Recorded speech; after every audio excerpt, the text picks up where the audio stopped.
My name is Randy, and my journey to find Jesus began in a very unexpected way, with death. Until this moment, I did not believe in near-death experiences. My life has always been guided by science. As a medical professional, I have held leadership positions in the fields of neurology, cardiology, and cardiovascular surgery, and have always sought logical and evidence-based explanations. Historically, I have refuted any stories that seemed unusual, such as encounters with the divine. But everything changed when, in a moment of deep disappointment and separation from God, something very real happened. I was at a point where I felt distant from Him. One night of desperation, I cried out from my heart in my room, "God, if you are here, I need to see you, I need you." Little did I know that this prayer would open the door to an experience that would change my life forever. After an interview with a large healthcare company, I returned home and felt severe pain in my calf. At first, I thought it was something simple, a result of overtraining, but over time the pain only got worse. I lived in the San Diego area and biked along the coast. What should have been a smooth ride turned into a strenuous effort. My calf was swollen and much larger than usual, but still I was not alarmed. I continued to ignore my body's signals, preferring to think that there was no reason to worry. At that time, my family and I were already planning a trip to the mountains, and I didn't want to interrupt our plans because of temporary pain. However, over time, the symptoms only worsened. Climbing the stairs became almost impossible. I already suffered from asthma, which made it difficult for me to breathe, but that day the shortness of breath was even worse. I could barely take the trash out into the yard without feeling completely exhausted. The pain in my left leg was also getting worse and felt incredibly severe. It was then that I decided to seek help from an orthopedist, thinking that anti-inflammatory or pain relief would be enough for me to continue with my travel plans. After examining my leg, the orthopedist immediately realized that something was wrong. My right calf was already almost twice the size of my left. He asked me to put pressure on my heel and described the sensation that caused severe pain. He then asked to press on the sole of the foot, but without pain. He quickly came to the conclusion that the problem was not muscular, but vascular. Pain in the heel indicated overload of the deep veins. As a result, I was taken straight to the emergency room where I underwent several tests. An ultrasound showed that I had blood clots in my calf that extended up to the top of my right leg. But it wasn't just one blood clot. There were 6 of them, and they were already running up my leg. When a blood clot travels through the body, it can reach the lungs and block the pulmonary artery, which is vital for breathing. This was the reason for my severe shortness of breath. A CT scan confirmed the seriousness of the situation, and a D-dimer test, which detects abnormal coagulation, showed alarming results. Then the doctor came into the room and told me, "You are the walking dead. When you came here, your chances of survival were slim." At that moment, I could not think about anything except my wife and 2 small children. I have faced many challenges throughout my life, but now I am faced with the very real threat of imminent death. The doctor told me that the day before, a 27-year-old surfer died in the same way from a pulmonary embolism. Pulmonary embolism is the 3rd leading cause of sudden death in the world, and at that moment I found myself in the middle of a fatal situation. There were 2 treatment options. The first was to immediately transfer to the University of California, San Diego, where a specialist opened my chest and removed the blood clots. The second option was to be treated with anticoagulants and wait until my body could dissolve the blood clots on its own. While he was in the hospital, something more curious happened. The patient next to me was taken out of the room, and I later learned that he was likely infected with an antibiotic-resistant bacteria called MRSA, one of the deadliest infections of the time, with a mortality rate of about 20%. It was in this moment of crisis that I began to think deeply about the fragility of life, about what truly matters. This was the turning point. The moment when I began to intuitively understand what it meant to truly trust God and seek His presence with all my soul. At that moment, I not only faced the risk of death due to blood clots in my body, but I was also exposed to one of the most dangerous infections in the world. My body was completely blocked, and I felt like I was on the edge of an abyss. The doctor came in to try to draw some blood, but something unusual happened. He couldn't collect anything. My blood had already clotted throughout my body, making blood collection nearly impossible. After some effort, he managed to take a small sample, but at that moment my condition was critical. I felt like a fish out of water, lost and unable to breathe properly. Then suddenly I started having seizures. My heart began to have irregular rhythms and finally stopped. It was at that moment that I was sucked into complete darkness. About 6 minutes elapsed between cardiac arrest and brain death. In fact, the brain begins to die soon after the heart stops beating. Many people are interested in this feeling, and I can clearly say that the darkness came instantly. Typically, when a cardiac arrest occurs, medical professionals rush to execute a code blue. However, I was in an ordinary room. Until this point, treatment consisted only of waiting for the effect of the anticoagulant. There was no nurse nearby, and the monitor began to signal that my heart rate was dropping, but no one responded immediately. My heart remained stopped for about 30 minutes. Clinical studies show that after 6 minutes of inactivity, the brain enters clinical death. The darkness was absolute, a feeling of emptiness and disorientation. I was in a nameless, formless place and could not determine where exactly I was. But suddenly something extraordinary happened. A bright light descended from above, illuminating everything around me. In the distance, I could see rolling hills and strange figures, creatures that seemed to be from another world. I didn't know what it was, and I was overcome with a feeling of fear. It was at that moment that without hesitation I pronounced the name of Jesus Christ. I screamed because I knew he existed, even despite all my feelings of anger and disappointment towards him. And then something wonderful happened.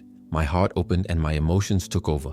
John BKW, the author of the foreword to my book, has studied near-death experiences for 30 years and explained that these experiences are not just memories. When you have an experience like this, you are truly in this moment, in this place. I felt my feet touch something hard, and suddenly an arm appeared around me. I stood and knew without the slightest doubt that he was next to me.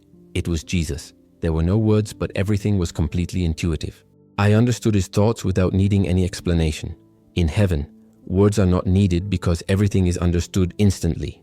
My first thought when meeting him was, this is love. Here on earth, we tend to understand love as something emotional, something we do or feel. But Jesus was the very definition of love in its purest and most unified form. God is love as the Bible teaches us. When I met Jesus, I realized that he did not need to say, I love you, because his presence, his essence, was love itself. I fell to my knees before him, and he gently lifted me up, saying, trust me, trust me. I could feel the soft texture of his beard on my face and saw that his brown hair was a little long, like many other images of him. His face reflected Middle Eastern heritage. All this time I did not look directly into his face until he lifted me up. Then I turned and looked into his eyes. They were brown and deep, and when he looked at me, I felt completely seen, as if he was looking straight into my soul. The light of Jesus illuminated everything around me, dispelling any shadow of darkness within me. Its light penetrated every shadow of my soul, bringing an indescribable peace, a deep love that I had never experienced before. It was something beyond human understanding, and at that moment I knew that I had found the true source of all love and true peace. I was enveloped in a peace and comfort so profound that I had never experienced in my entire life. To describe it as impressive or surprising would be a huge understatement. At that moment, I didn't care about everything around me. All I wanted was to be in the presence of the King of Kings, the Lord of Lords. Jesus spent time with me. And it wasn't until we started walking together, his arms still around me, that I began to look at my surroundings to see where I was. I was in heaven, in real paradise. How did I know this? Because everything was intuitive and I knew exactly where I was. I understood what Jesus was saying to me, and my perception surpassed human understanding. My new spiritual body seemed to be completely transformed.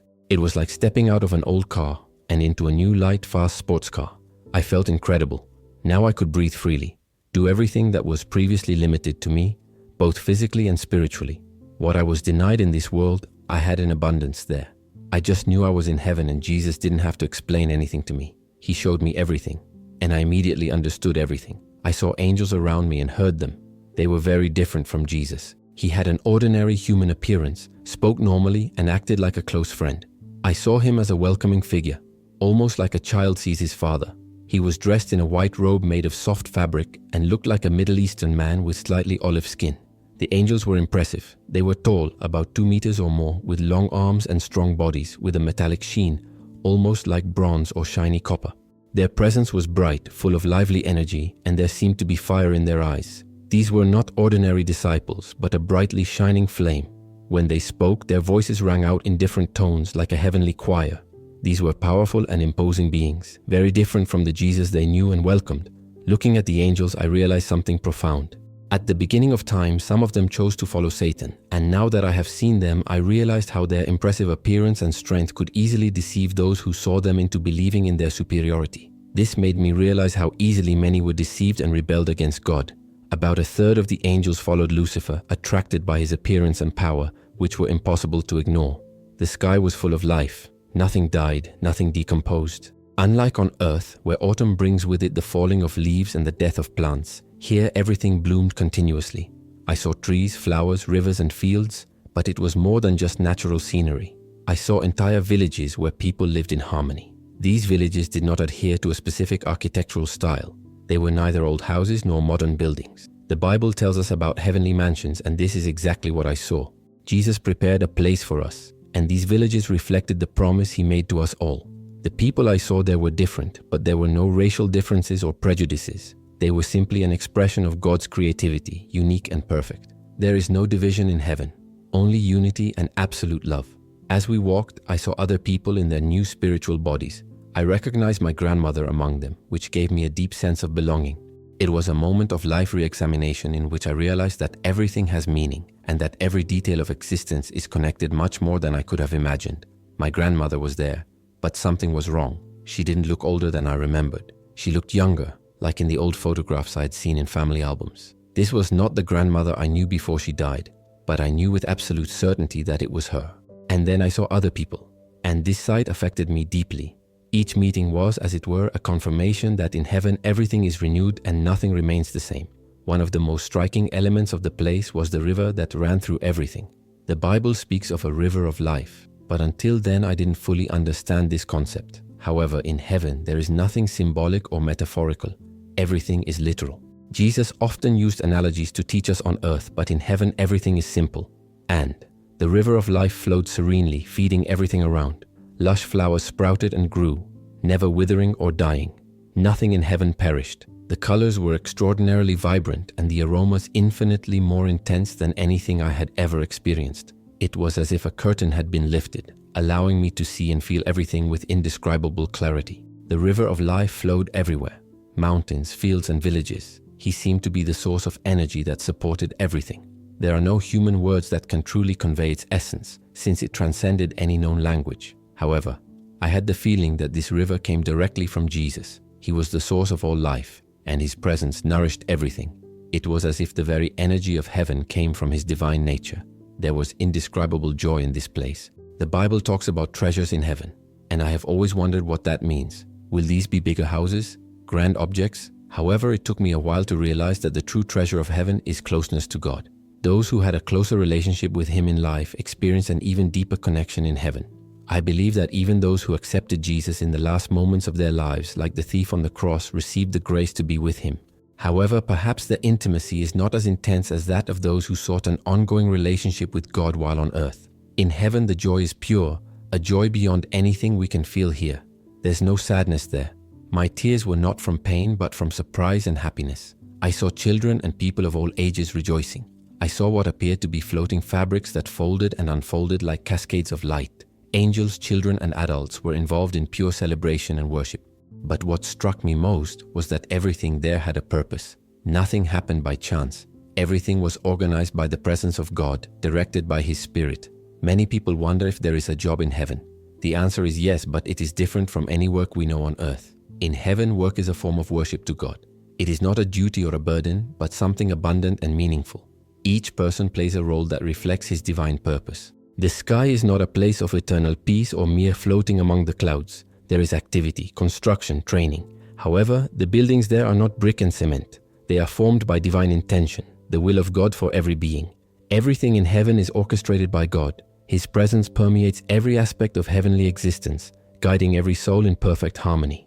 I saw that everyone there had something to do, a clear goal. They created, celebrated, learned, and worshipped, but always with a sense of satisfaction. There is no boredom, but constant joy and continuous connection with God. At one point I saw 3 people, a woman with long brown hair, a man with curly black hair, and another man with a goatee. They held hands and I walked with Jesus next to me to their right. The woman was praying with her eyes raised as if she were praying to the Lord, but she was not looking directly at Jesus, who was there next to me. He seemed to be present among them, even if they did not notice his visible presence. As they held hands, I felt the presence of God permeating each of them and every action around them. The woman thanked the Lord and prayed that the man would receive God's forgiveness. It made me wonder, was she praying for someone who wasn't already in heaven? I thought so. It was as if these 3 were interceding in prayer, and it made me realize something profound and revealing. Jesus constantly intercedes for us, and my experience in heaven was not limited to just the words we exchanged. His presence was pervasive and enveloping, filling everything around me and directing all actions in this place. It was then that I noticed a fascinating scene. People were creating, like an artist painting or a builder erecting a building. But what they did was not just a human creation.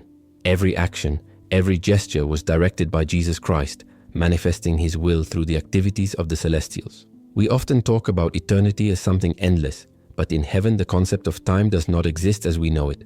During my experience, I had no idea how much time had passed. I was clinically dead for 30 minutes, which the doctors recorded on the monitor. During this period, I was with Jesus in heaven. But there the concept of time was irrelevant, because in heaven time simply does not have the meaning that we give it here on earth. After all, time is a human creation, and in heaven it does not have the weight that we ascribe to it. Although I did not see darkness in the sky, I noticed something strange, something like a tunnel or funnel, which seemed to contrast with the light that dominated the entire celestial environment. Curious, I asked Jesus about it, and he explained to me that it was a connection between the world I came from and heaven. In other words, this is where I walked to get to this place. This detail made me think deeply about how the transition between life and death occurs, and how the experience of death is much more complex than we imagine. Before this experience, I was a skeptical person, a scientist who relied only on hard facts. I would never say this if I had not personally experienced it. I myself refuted many of these ideas before going through this experience. But what I saw and felt in this place went beyond any rational explanation. Some of the scenery was familiar, but the dynamics and structure of God surpass anything we know here. There are no clocks or any measurement of time in heaven like we have on earth. However, something that struck me deeply was the moment between death and complete brain shutdown. We know that the heart can stop, but the brain remains active for about 6 minutes after the heart stops. What happens during this period? Is this the moment when Jesus still offers people one last opportunity? This directly relates to what Jesus told me. I don't want anyone to perish. This phrase became very clear to me as a deep and undeniable truth. The only sadness I saw in Jesus was that he looked at those who did not know him. Never again did I see sadness in the sky, but in that glance I realized the depth of God's love for his creation. He missed each of us. That was the only time I saw sadness in Jesus. Then I remembered the shortest verse in the Bible. Jesus wept. I saw his emotions, his deep desire for everyone to know him and be with him. This experience showed me a side of God that I had never understood before. His unconditional love and the pain he feels when he sees so many choose to turn away from him. Jesus wants to save every soul until the end of time. He is willing to wait and do whatever is necessary to reach this lost soul. This is something extraordinary. His grace is limitless and he never gives up on anyone. One of the things that impressed me the most was the fellowship in heaven. In heaven, communication is clear and direct without barriers. This got me thinking. Why is it so difficult for people on earth to communicate truthfully? Everything is simple in heaven and no confusion. Everything flows naturally. But when my experience came to an end, I realized that I needed to return to my body. And at that moment, something interesting happened. A beautiful butterfly landed on my shoulder. It was the most vibrant butterfly I had ever seen, with rich colors and an almost velvety texture.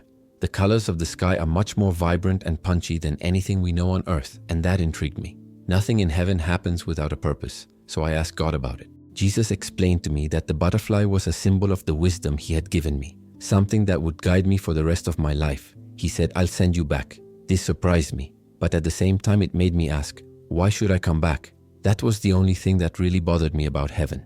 I felt like a child who wakes up on Christmas, goes downstairs to open presents, and suddenly his parents say, "Go to bed, you can't open your presents yet." This is exactly how I felt when I asked Jesus why I needed to return. He replied that my goal had not yet been achieved.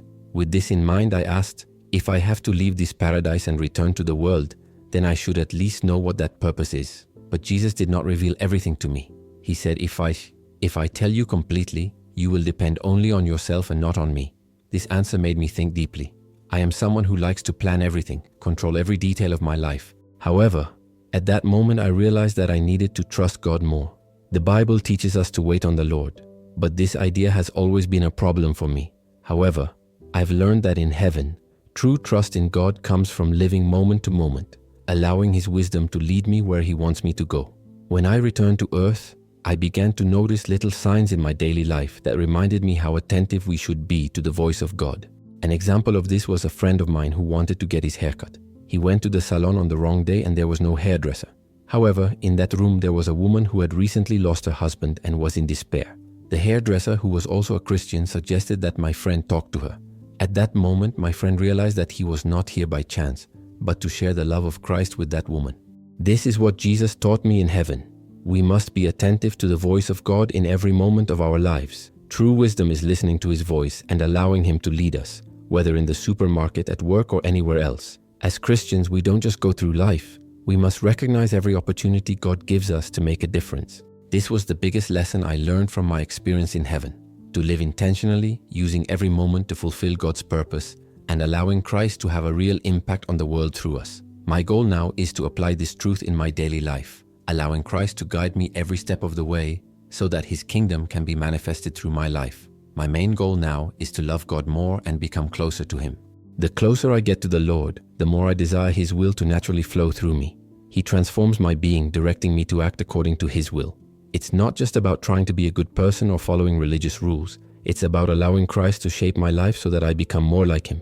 When I submit to this goal, obedience becomes natural, almost effortless. While in heaven, I clearly heard the voice of God.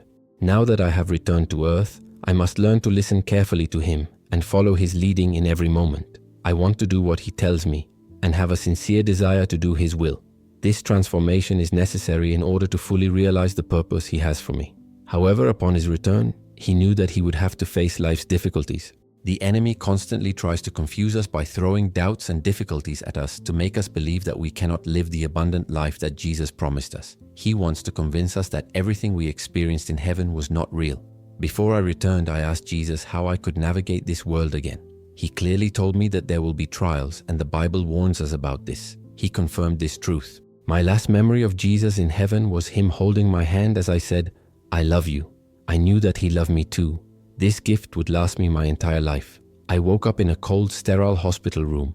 My body was extremely weakened. I spent months recovering from the damage done to my heart, lungs, and legs. I thought that after this incredible experience, I would go out into the world doing God's will in a clear and definitive way.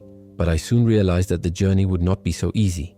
Returning to the world meant confronting the realities of life, and heavenly truth became a constant call to live purposefully, confidently, and with faith, even in everyday difficulties. At first, I thought that life would be easier after meeting Him in person. I thought I would finally find peace. However, instead of a peaceful existence, I was thrown into a period of enormous trials. Our daughter, unfortunately, suffered a multiple stroke, due to which she lost all memory of her childhood and youth. To make matters worse, she was also a victim of abuse. The pressure was mounting due to the colossal $500,000 debt that resulted from my hospitalization. I saw myself, like Job, facing losses and suffering that seemed unimaginable.